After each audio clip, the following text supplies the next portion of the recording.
911. Have you been informed of a large fire at the Custer Substation? No. There is a huge fire going on down by the Custer Substation. Well, is the substation on fire? It looks like the substation on fire. I'm clear up on the drive. The sky was all red down that way. The Custer Substation, huh? Yeah. Okay. We're away. So you think it is the substation? Well, there's a hell of a big fire down there. Okay, thanks a lot. Bye-bye. Stand by for food.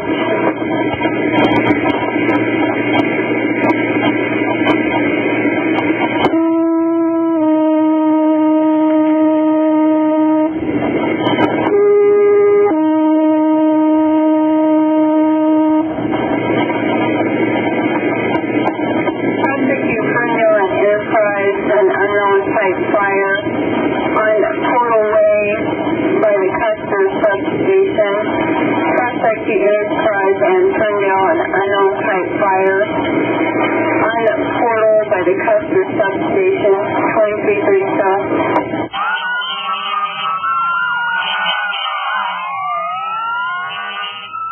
At 11:27 p.m. on August 30th, 1990, transformer bank number 2 at Custer Substation failed. The first indications of the failure were received in the form of alarms at the Dittmer Control Center in Vancouver, Washington. J.C. Baker, Custer Substation operator, was called at 11:30 p.m. by a SCADA operator. At that time, he was told transformer bank number 2 had relayed by bank differential relay and was asked to go to Custer Substation to investigate. When I arrived at Custer Sub, I realized that the AC lights were off in the building, so I come in the door. I went straight on through the back door to change station service from Bank 2 to Bank 1. I ran out there, looked at the fire, thought for a couple heartbeats, and decided I could go for it. I was only about 20 feet from the flames, and my big thought was, what if that thing explodes? But I thought, I'll do it anyway. I called our BPA dispatcher and talked with Dispatcher Whatcom. I informed him that we had a Bank 2 on fire, that it was a huge 3-phase fire, flames leaping up to the bridge work, and that I wanted to open disconnects on both sides of it to isolate it for the fire people to go to work.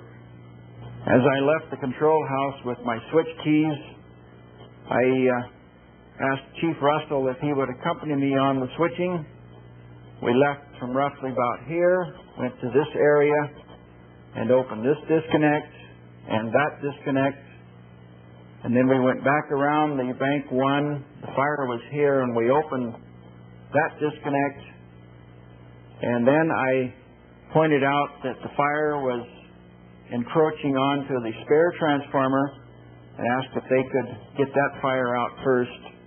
I also, from this time, was pointing out to Chief Russell the boundaries of what was de-energized and what was energized and what to stay away from and what might get them in trouble.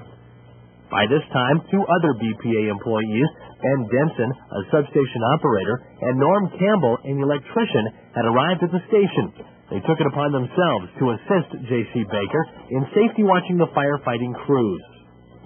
After the initial survey and size-up was done, it was decided that we would wait until we could establish a good water supply for suppression operations.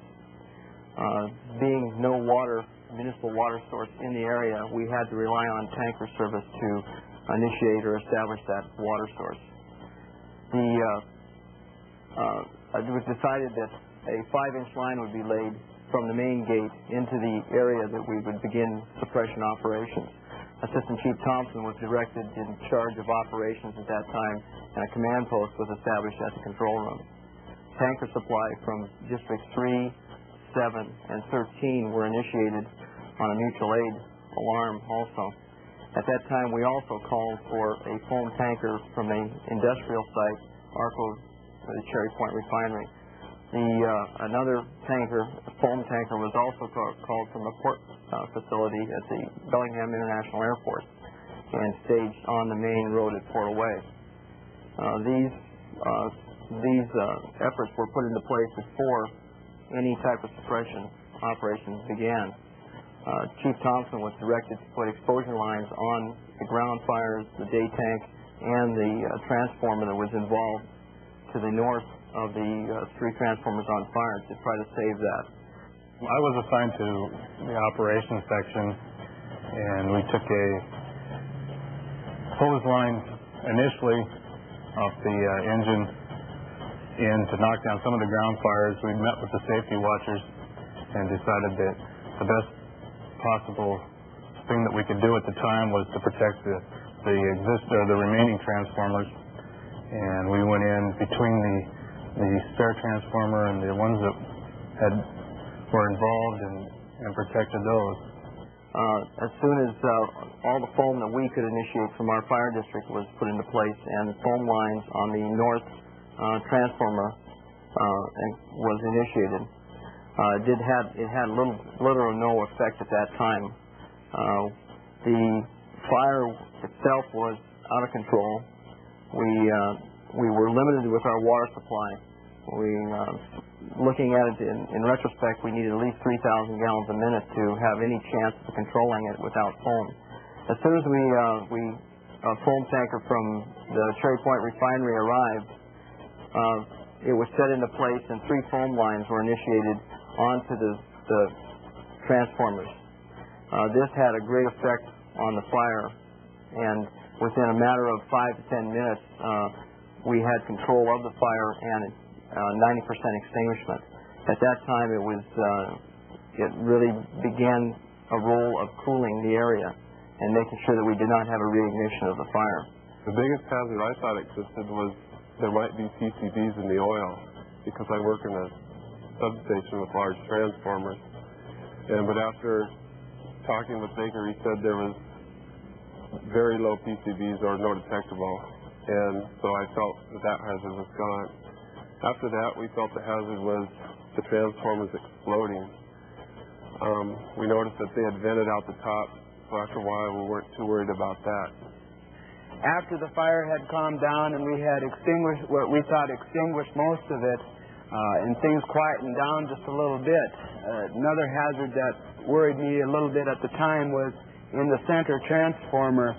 The oil was boiling inside of it, and you could hear that, and the metal starting to cool down and snap and buckle.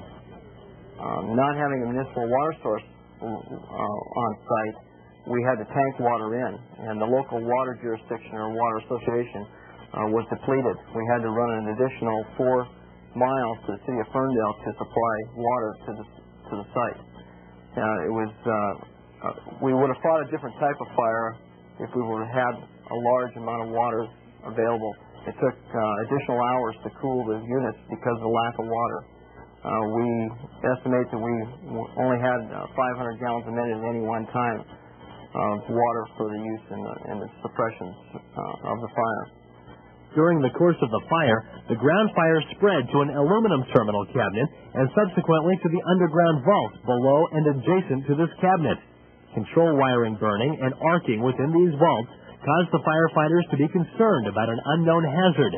Foam was applied from above, and barriers were installed to eliminate the possibility of personnel falling into the vaults. Good. We had real good service and dispatch that night, too. I mean, they were very cognizant that we had a real problem out here, and that any time that we called them, they were real receptive. I mean, we had good service from dispatch. You know, they were very, very quick to relay the information back and forth.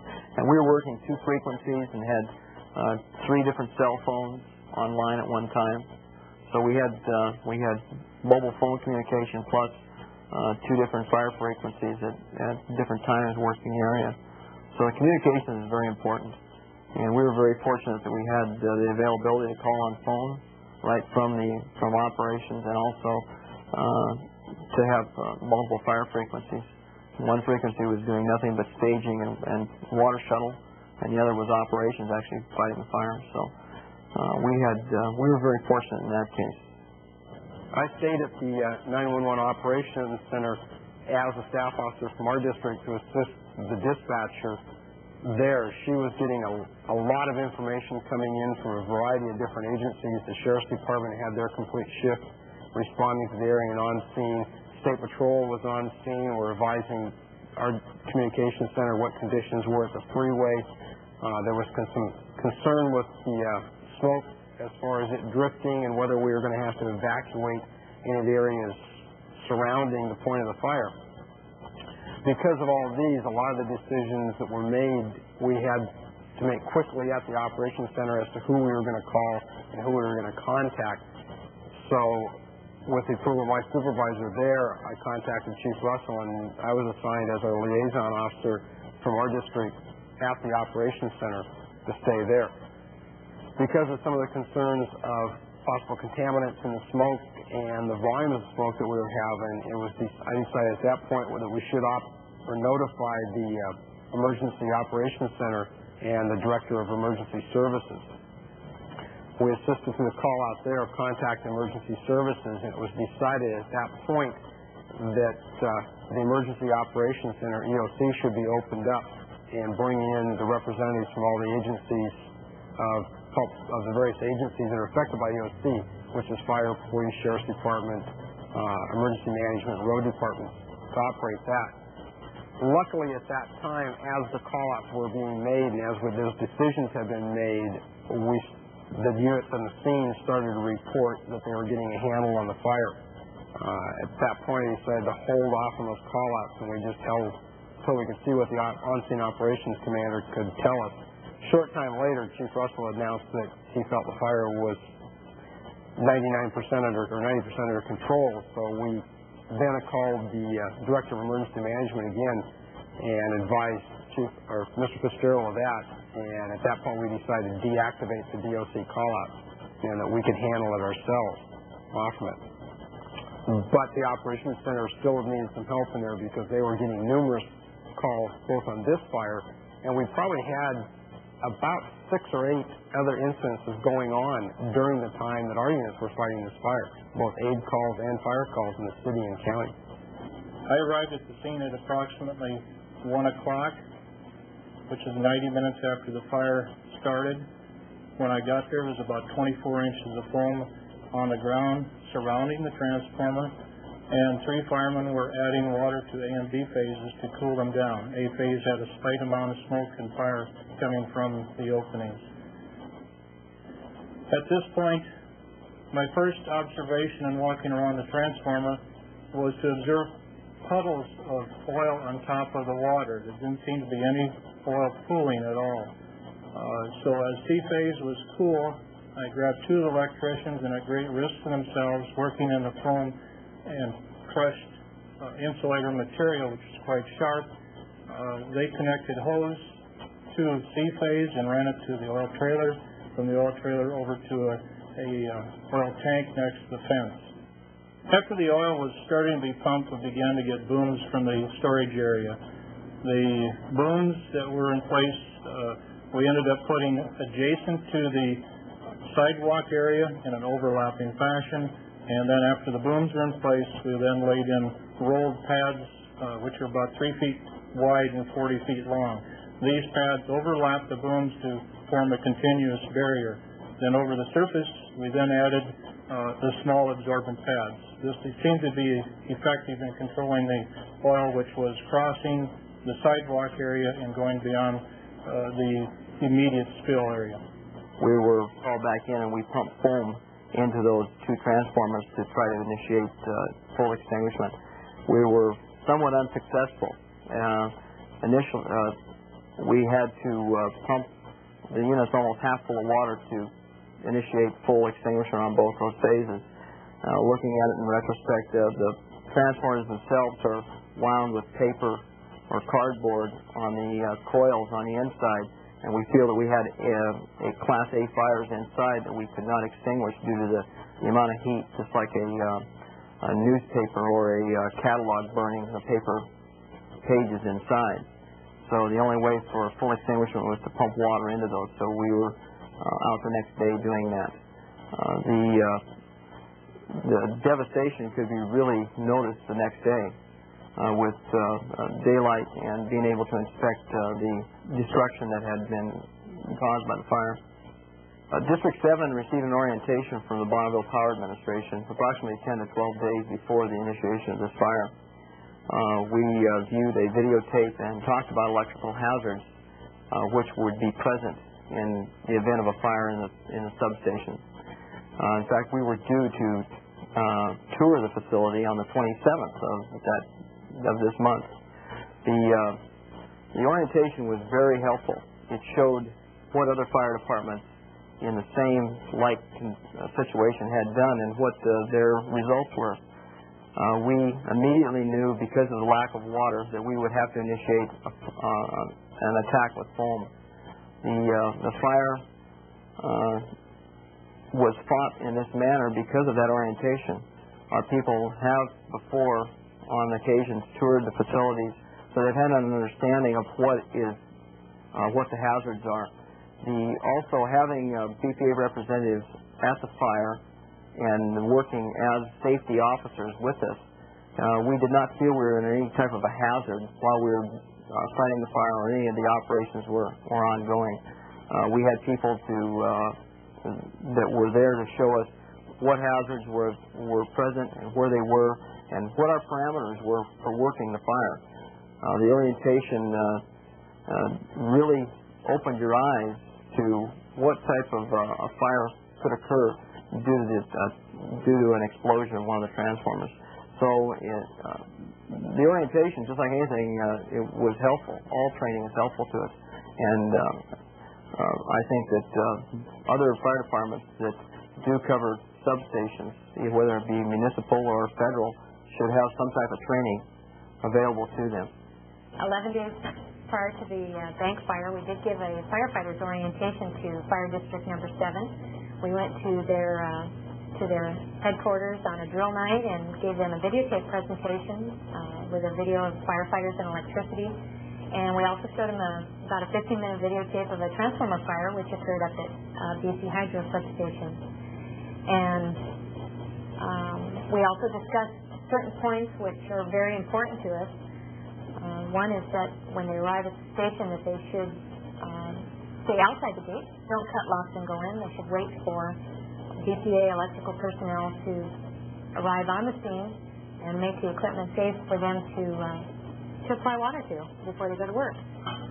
We stressed to them that we used to keep firefighting equipment in our substations, but at this point we've gotten out of the firefighting business, and so we're relying on them more to provide that service for us.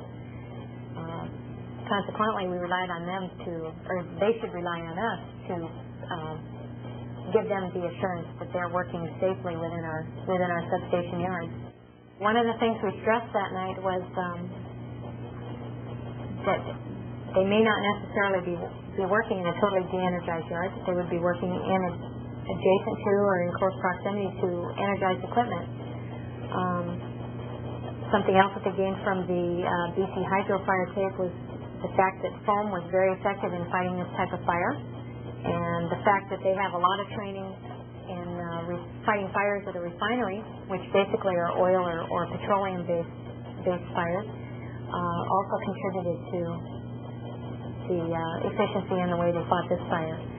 They told us a remark that Chief Russell made was that once they were assured that the bank was de-energized, that they felt they were fighting an oil fire. Foam is important. Not all fire departments on the system or in close proximity to our substations on the system have a supply of foam on hand.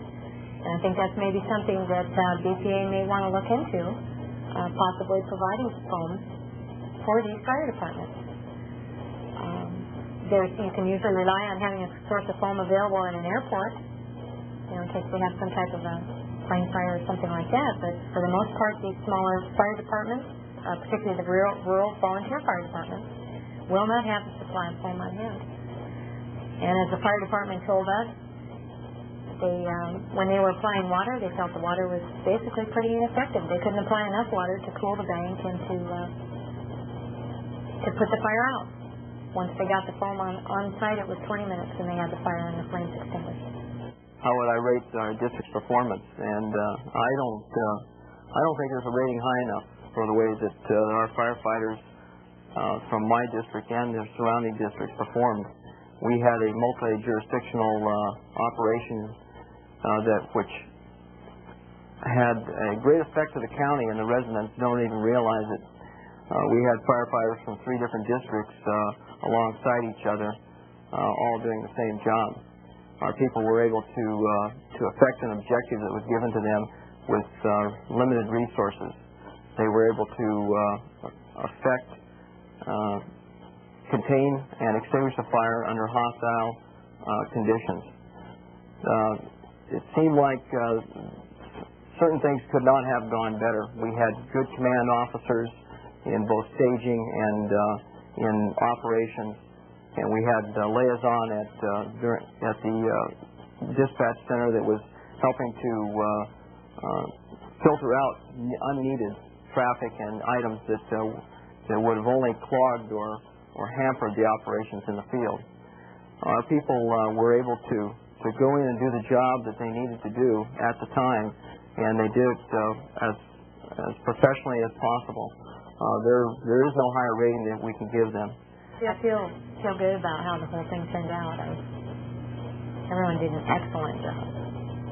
And we were asked when we had a tour later on in the month by the fire department, a different battalion of the same fire district, what could we have done to make this go smoother or to fight this fire better? And I told them I didn't think they could have done anything differently. They fought it the way it should be fought. And that's why we're telling this story. The fire erupted shortly after 11:30. Callers to KGMI said explosions punctuated the night as spectacular flames from 3 major power transformers leapt into the sky. Do you believe we're going to have enough to knock the fire out of the sun? I don't think so, no. A Bonneville Power Administration worker who asked to remain unidentified said the facility is the main substation between BC Hydro and the BPA transmission system to the south. 500,000 volts feed the transformers that tie into Puget Power, Intalco, and the Arco refinery. 3 new transformers costing $6 million were energized just weeks ago. When the 3 older transformers caught fire, the power was automatically shifted to the newer units without any disruption to the system. Firefighters from Ferndale District 7, Custer District 13, and Delta District 3 battled the unique blaze in a driving rain. Ferndale Fire Chief Gary Russell was in command. He said a lack of water to the area hampered the effort. Arco supplied 1,000 gallons of foam that brought the blaze under control at about 1:15 this morning. We could put it out with just water. And we had fire involved in all 3 of these main transformers. This half of the plant is de-energized at this time. That was done before any personnel entered the facility at all by BPA and myself. We had another small tank here that was involved with a small amount of oil, and you can see that what's going on right now is that firefighters are actually having to get in tight to extinguish and cool the unit. And as soon as we get this knocked down and get the foam on it and everything else, we'll try to cool it and just isolate the area and back out and start rehabbing our people even further and getting them out of the way. You had some concerns downwind. We did. There's about a 0.5% of this oil that's got PCBs in it. There was a large amount or volume of black smoke that was drifting across Portal Way and to the northeast, and we had a concerned medical with anybody downwind at that time. Portal Way was isolated from traffic and rerouted to I-5, which is not involved. Sheriff deputies, state patrol troopers, and officials from the Department of Transportation did evacuate 15 to 20 RV owners and truckers from the northbound I-5 Custer rest stop. The superheated oil rekindled occasionally throughout the night. Although the fire was unique, a recent drill with BPA officials helped firefighters quickly contain the blaze. Not long ago, a similar fire in British Columbia took 6 hours to contain. The actual cause of the fire was not immediately known. Because the BPA substation is federal property and is exempt from the tax rolls, the power agency will be billed directly for the fire suppression effort. Chief Russell says the cost of the foam alone is about $15 a gallon. Personnel and additional equipment costs will likely push the firefighting tab into the tens of thousands of dollars. The cost of lost transformers is expected to run into the millions. Neil Clement, KGMI News Plus.